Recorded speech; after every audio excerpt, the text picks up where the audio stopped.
Hello， 大家好，宠粉的姨太又来了。古装剧中经常会出现第一花魁的设定，她们也许不是最美的，但一定是最有风情的，最起码也要会吹拉弹唱。很多美女都挑战过这个角色，她们中有人惊艳，有人则被吐槽不如丫鬟。今天我们就来一起看看那些演过花魁的女演员，谁名副其实，谁又撑不住人设了吧。严允馥施小小，严允馥施小小一出场就惊艳了不少人，她是教坊司的头牌，也是男主的红颜知己。她第一次出场的时候，那一回眸不仅女主看呆了，我们也看呆了。饰演施小小的演员是90后小花简如阳。其实细看简如阳的五官并没有特别标致，但在妆造和氛围的烘托下，她就很有头牌的感觉，尤其是眼角那颗泪痣，看起来特别风情万种。赘婿聂云竹同样是花魁，赘婿中的聂云竹却和施小小完全不同。聂云竹原本是官宦之女，家遭变故被没入青楼后，成为秦淮河畔金凤楼的花魁，一袭白衣，仙气飘飘，身段曼妙，舞姿撩人。她虽曾沾染风尘，却依旧清丽脱俗。聂云竹不妖不媚，就像她的名字一样。饰演聂云竹的女演员名叫胡丹丹，是一位古典型的美女，这种脸型和气质与古装剧的适配度很高。白蛇后传尹双双，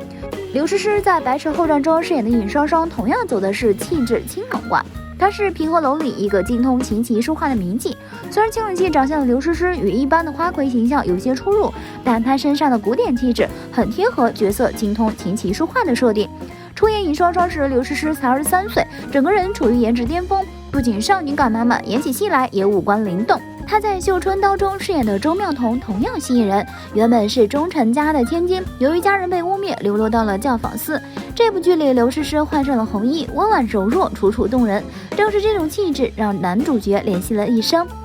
柳如是，万茜主演的柳如是也是位气质清冷的才女，她是古代秦淮8艳之首，也是当时享誉天下的名妓。电影开场，柳如是的那段绅士独白中，万茜坐在小舟上，荡漾在江南特有的小镇中，既有烟雨茫茫的苍凉感，又透露一种独具气质的古韵之美。进入深宫别院，晚上坐在窗口独自凭栏思忖的样子，完全就像从书里走出来的人物。现场演唱昆曲，更是把名妓的风姿展现得淋漓尽致。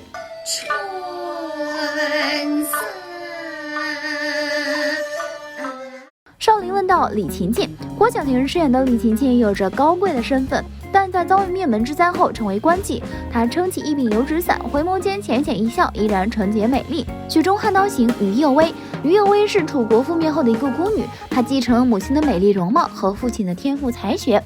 亡国后，她进入青楼成为花魁，在她以青楼花魁的头衔亮相时，被很多观众吐槽不合适。原著中的于右威是个低头不见脚尖的风雨型美人，电视剧里于右威的身材显然没有这么好，而且于右威的扮演者嘉泽小姐姐的长相也不是艳丽挂的，她刚出场时就不太有花魁那种惊艳的感觉，到了后期更是完美融入了一众婢女中，毫无角色特色。云溪传雨泽，雨泽的定位也是花魁，但她比云右威还惨，出场几分钟就获封最丑花魁。她的金胸图是这样的，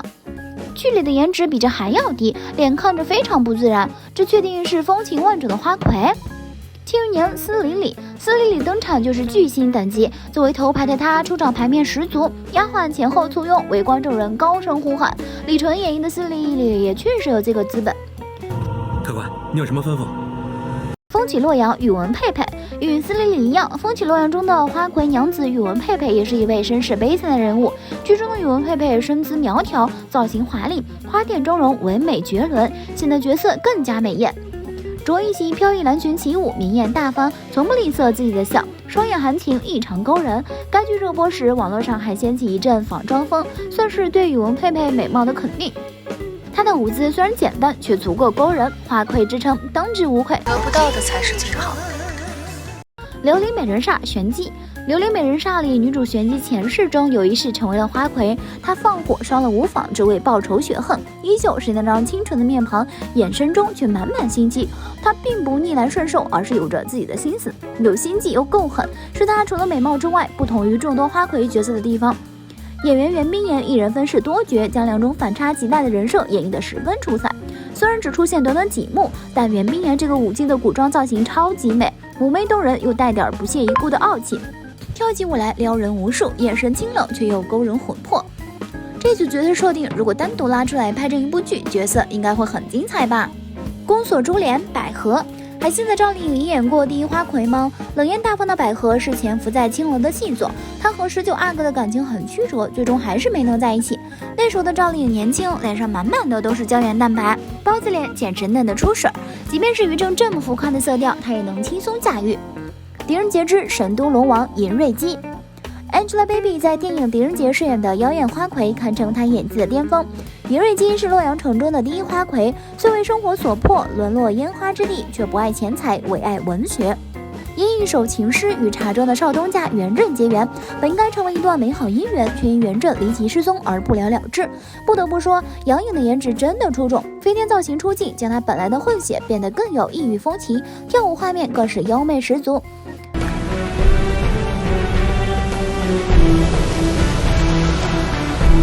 可以说这个造型是杨颖在影视剧上最出圈的了，她真的太适合这种妖娆魅惑的角色了。尹瑞基很惊艳，但她演小凤仙时却翻车了。同样是名妓，小凤仙这个锅盖刘海真的太拉低颜值了。菲比和刘德华站在一起，不像他的红颜知己，反倒像他的小弟。错点鸳鸯秦秋雨，宋轶在《错点鸳鸯》里饰演的是北方花魁秦秋雨，她饱读诗书，无奈流落风尘，性子孤傲。秦秋雨这种设定，按理说应该是打扮得非常清丽脱俗，才能比较符合人设。可在这部剧中，秦秋雨的服装只能用无力吐槽来形容，头上经常顶了一个特别大的红色发饰，像极了鸡毛造型。好在有宋轶的颜值撑着，大侦探欧花魁。王鸥在大侦探中的花魁造型有没有惊艳到你呢？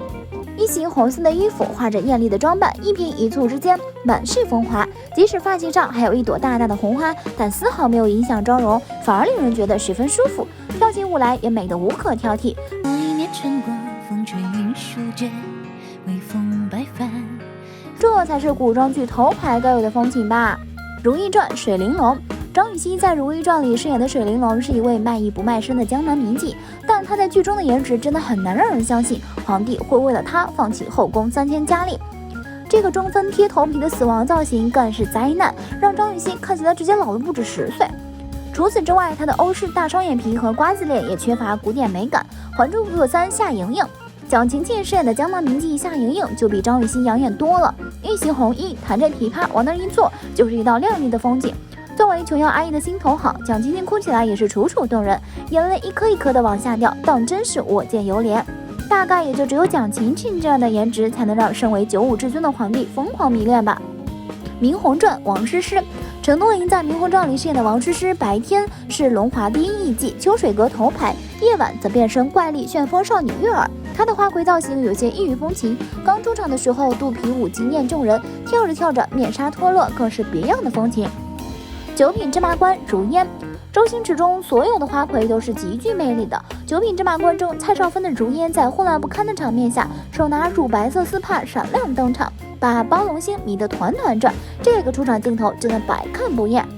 十面埋伏小妹，提起花魁，不得不提十面埋伏中章子怡饰演的小妹。作为牡丹房里的头牌，小妹虽说是一双眼睛是盲的，可她模样如花似玉，气质冷面超群，舞技更是出神入化，嘴里唱着古朴沧桑的佳人曲。